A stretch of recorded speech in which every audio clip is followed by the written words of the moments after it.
श्री स्वामी समर्थ, श्री गुरुदेव दत्त।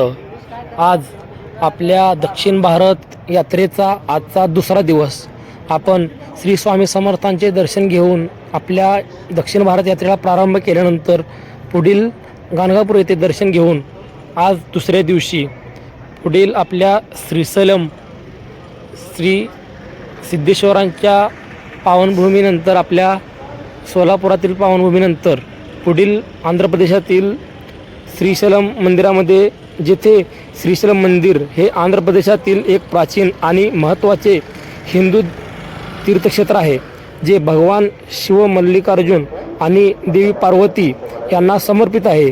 हे 12 ज्योतिर्लिंगापैकी दुसरे आणि 51 शक्तिपीठापैकी एक आहे, जे दक्षिण कैलास म्हणून ओळखले जाते आणि कृष्णा नदीच्या काठावर वसलेले आहे, जिथे शिव आणि शक्तीचा एकत्र पूजा केली जाते।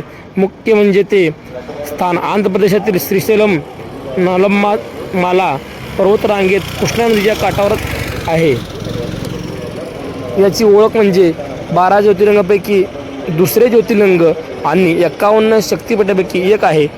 असेच आपल्या दक्षिण भारत यात्रेमध्ये सामील होण्यासाठी आपल्या या यूट्यूब चॅनलला आजच सबस्क्राईब करा आणि सुदाम शिंदे या इंस्टाग्राम पेजला आताच फॉलो करा। आपण पुढील यात्रेसाठी निघत आहोत।